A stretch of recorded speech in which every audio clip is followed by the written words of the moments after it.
నమస్తే, welcome to our channel. నేను ఆదిత్య.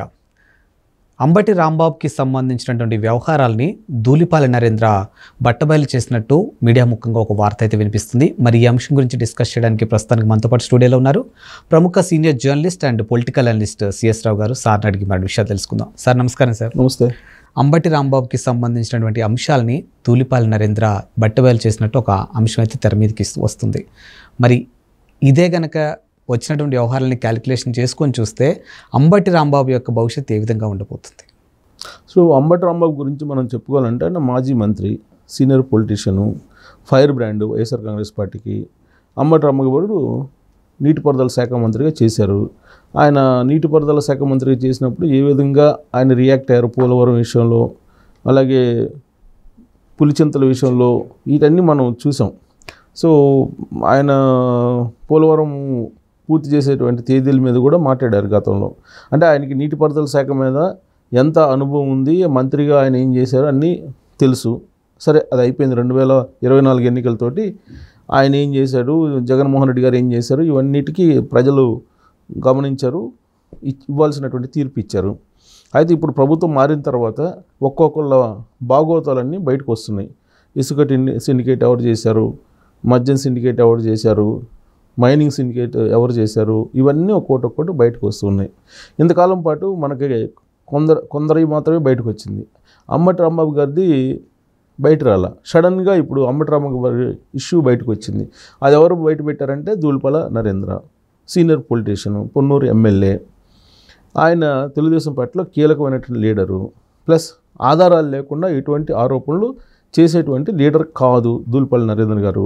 ఆయన పక్కా ఆధారాలతోటి, డాక్యుమెంట్ తోటి ఏదైనా సరే మీడియా ముందుకు రావటం, లేదంటే న్యాయ పోరాటం చేయటం, లేదంటే ఆయన అసెంబ్లీలో మాట్లాడటం మనం చూస్తూ ఉంటాం. ఇప్పుడు తాజాగా అంబటి రాంబాబు గారు గుంటూరు వేదికగా చేసుకుని చేసినటువంటి అక్రమాలు ఏవైతే ఉన్నాయో వాటిని బయటపెట్టారు ధూళిపాల నరేంద్ర గారు. సో వాటిని బేస్ చేసుకొని ఇప్పుడు ప్రభుత్వం ఏం చేస్తుంది అనేది ఆసక్తికరమైనటువంటి అంశం. ఒకవైపు ఏమో తెలుగుదేశం పార్టీ కేంద్ర కార్యాలయం మీద, చంద్రబాబు నాయుడు గారి ఇంటి మీద దాడి చేసినటువంటి వాళ్ళ వ్యవహారం ఎలా ఉంది అనేది మనం చూస్తున్నాం. నందిగం సురేష్, ఆయన్ని పోలీసులు అరెస్ట్ చేశారు. పోలీసులు అరెస్ట్ చేసి ఆయన్ని కస్టడీకి తీసుకుని ఇప్పుడు విచారిస్తూ ఉన్నారు. మరోవైపు అదే కేసులో ఉన్నటువంటి అప్పిరెడ్డి, లేలాపిరెడ్డితో పాటు రఘురాము, సో అవినాష్, వీళ్ళందరినీ పిలిచి నిన్న పోలీసులు విచారించారు. సరే, వాళ్ళు ఏదో బెయిల్ ట్రై చేసుకున్నారు, బట్ కోర్టు కూడా ఒప్పుకోలేదు. ఇదంతా గుంటూరు కేంద్రంగా చేసుకొని జరుగుతున్నటువంటి పరిణామాలు ఇవన్నీ కూడా. గుంటూరు, విజయవాడ సంబంధించినటువంటి పరిణామాలు. ఇప్పుడు అంబటి రాంబాబు సోషల్ మీడియా వేదికగా పంచుకున్నారు కదా సార్. ఎవరికి? ఇప్పుడు మనం మాట్లాడుకున్నటువంటి నలుగురికి బెయిల్ రాలేదు. ఎవరికి రాలేదు బెయిల్. ముందస్తు బెయిల్ కోసం ట్రై చేస్తున్నారు. హైకోర్టు బెయిల్ ఇవ్వడానికి వాళ్ళు సిద్ధంగా లేరు. వాళ్ళు సుప్రీంకోర్టుకి వెళ్ళి ట్రై చేసుకుంటున్నారు. అది ఇంకా రాలేదు. సరే, అది రాలేదు కాబట్టి పోలీసులు 41A నోటీస్ ఇచ్చి వాళ్ళు కాల్ఫర్ చేసి విచారణ చేసి పంపించారు నిన్న. బట్ నందిగం సురేష్నేమో జ్యుడిషియల్ కస్టడీకి అడిగారు, కస్టడీకి ఇచ్చారు. ఆల్రెడీ కస్టడీలో ఉన్నారు. మంగళగిరి పోలీసులు విచారిస్తున్నారు. సరే, ఆ కేసు అలా నడుస్తున్న సమయంలోనే ఇప్పుడు అంబటి రాంబాబు గారిది ఇష్యూ బయటకు వచ్చింది. ఆ ఇష్యూ ఏంటంటే గుంటూరు గురించి తెలిసినటువంటి వాళ్ళకి జూట్ మిల్ అనేది ఖచ్చితంగా తెలిసి ఉంటుంది. శంకర విలాస్ ఒకటి, జూట్ మిల్ ఒకటి, ఇవి ఖచ్చితంగా తెలిసి ఉంటాయి. గుంటూరు ఏమాత్రం గుంటూరుతోటి పరిచయం ఉన్నటువంటి వాళ్ళకి, గుంటూరు గురించి తెలిసినటువంటి వాళ్ళకి జూట్ మిల్ అనేది వేలాది మంది కార్మికులకి ఉపాధి కల్పించినటువంటి ఒక ఇండస్ట్రీ. సో దాని మీద ఎప్పటి నుంచో అంబటి రాంబాబు గారు కన్ను వేస్తున్నారు, లేలాపిరెడ్డి గారు కన్ను వేస్తున్నారు. వాళ్ళిద్దరి యొక్క నాయకత్వంలోనే ఆ జూట్ మిల్లు గతంలో కూడా ఉండేది, ఇప్పుడు కూడా ఉంది. సో అయితే ఇప్పుడు జూట్ మిల్లు అది లాకౌట్ అయింది. సో లాకౌట్ అయిన తర్వాత దానికి సంబంధించిన విలువైన భూములు ఏవైతే ఉన్నాయో ఆ విలువైనటువంటి భూములు అంబటి రాంబాబు గారు కబ్జా చేశారు అనేది లేటెస్ట్ ఇప్పుడు పొన్నూరు ఎమ్మెల్యే ధూళిపాల నరేంద్ర చెప్తున్నటువంటి మాట. పైగా వాటిని ఆక్యుపై చేసి జూట్ మిల్కి సంబంధించినటువంటి భూముల్ని దాని మీద కన్స్ట్రక్షన్ చేశారు.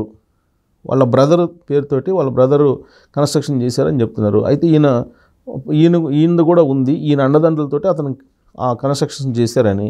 అక్కడ యాక్చువల్గా జూట్ మిల్లు పక్కనే రైల్వే ట్రాక్ ఉంటుంది. ఈ రైల్వే ట్రాక్ పక్కన పర్మిషన్స్ ఎంతవరకు ఇవ్వాలో అంతవరకే ఇచ్చారు. దానికి ఏదో 5 ఫ్లోర్స్ వరకే పర్మిషన్ ఇచ్చారని చెప్పి చెప్తున్నారు. అయితే వీళ్ళు 18 ఫ్లోర్లు వేసారని చెప్తున్నారు. అసలు మామూలుగానే కార్పొరేషన్, గుంటూరు కార్పొరేషన్ అధికారులు ఏమంటున్నారు, మేము అసలు కన్స్ట్రక్షన్కి పర్మిషన్ ఇవ్వలేదు, అది ట్రాక్ పక్కన ఉంది కాబట్టి పర్మిషన్ మేము ఎలా ఇస్తామని చెప్పి వాళ్ళు అంటున్నారు. బయటపెట్టినటువంటి క్రమంలో ఇప్పుడు అంబటి రాంబాబు గారు ఇప్పుడు ఏం చెప్తారు?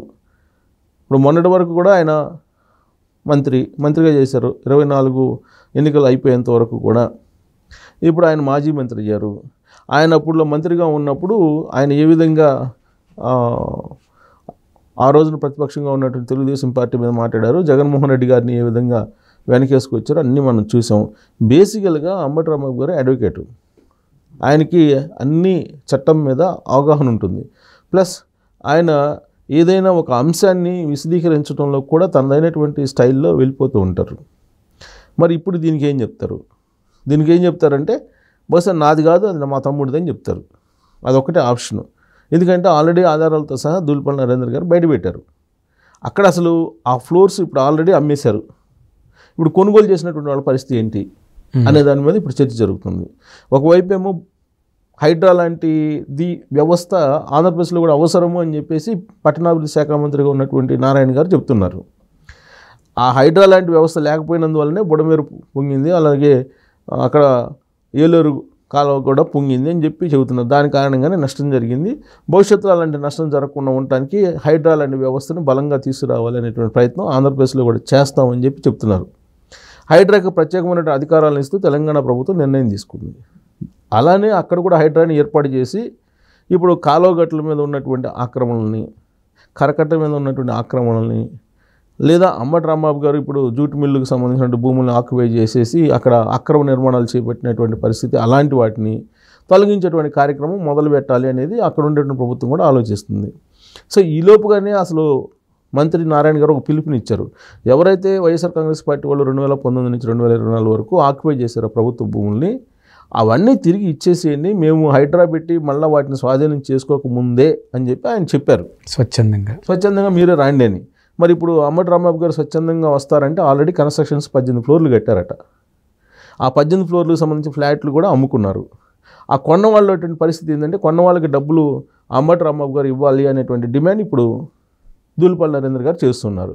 సో ఇది ఒక పెద్ద ఇష్యూ. కొన్ని కోట్ల రూపాయల వ్యాపారం అది కొన్ని కోట్ల రూపాయలతో కూడుకున్నటువంటి వ్యవహారం. ఇప్పుడు అంబటి రాంబాబు గారు మరి కొనుగోలు చేసినటువంటి వాళ్ళు డబ్బులు ఇవ్వాలి. డబ్బులు ఇవ్వకపోతే ఇప్పుడు అనాథరైజ్డ్ కన్స్ట్రక్షన్, అది పర్మిషన్ ఎవరు ఇచ్చారు? గుంటూరు కార్పొరేషన్ వాళ్ళు మేము ఇవ్వలేదు అంటున్నారు. ఇంకోటి ఏంటంటే గుంటూరు కార్పొరేషన్ వాళ్ళు పర్మిషన్ 5 ఫ్లోర్లకి ఇచ్చామని వాళ్ళు చెప్తుంటే రైల్వే శాఖ వాళ్ళు ఏం చెప్తున్నారు, మేము అసలు ఎన్ఓసీ ఇవ్వలేదు, రైల్వే శాఖ ఎన్ఓసీ ఇవ్వాలి పక్కన కాబట్టి రైల్వే ట్రాక్ పక్కన కాబట్టి వాళ్ళు మేము ఎన్ఓసీ ఇవ్వలేదు, ఎన్ఓసీ లేకుండా ఎట్టు కడతారని వాళ్ళు అంటున్నారు.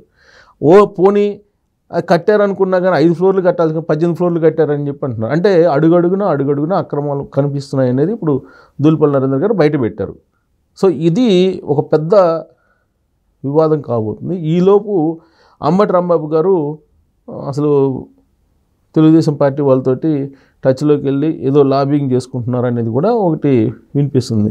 ఆ లాబింగ్ ఏంటంటే పార్టీ మారటం, జనసేన పార్టీలోకి ఆయన వస్తే కనుక దీంట్లో నుంచి బయటపడవచ్చు అనేది. ఎందుకంటే తెలుగుదేశం పార్టీలో తీసుకోరు, ఆయన్ని తీసుకునే అవకాశమే లేదు. సో ఇప్పుడు ఉన్నటువంటి ఆప్షన్ ఏంది, బీజేపీయా లేదా జనసేనలోకి పోతే కనుక కూటమిలో కీలకమైన పార్టీ కాబట్టి అటువైపు వెళ్తే కనుక సేఫ్గా ఆయన చేసినటువంటి ఈ వ్యవహారం, ఈ భాగవతాన్ని కప్పిపెట్టచ్చు అనేటువంటి ప్రయత్నం చేస్తున్నారనేది కొంత టాక్ కూడా వినిపిస్తుంది. సో ఈ స్టేజిలో దూలిపల్లి నరేంద్ర గారు ఆధారాలతో సహా బయటపెట్టినటువంటి స్టేజిలో మరి అంబటి రాంబాబు గారు మరి దాన్ని నిజాయితీగా వాళ్ళకి కొనుగోలు చేసిన వాళ్ళకి డబ్బులు ఇచ్చేసి దాన్ని కూల్ చేస్తే కనుక ఆయన నిజాయితీ పరుడు అనేది ప్రజలు గుర్తిస్తారు. లేదంటే మరి రాజకీయంగా ఆయన ఏం చేస్తారు అనేది చూడాలి.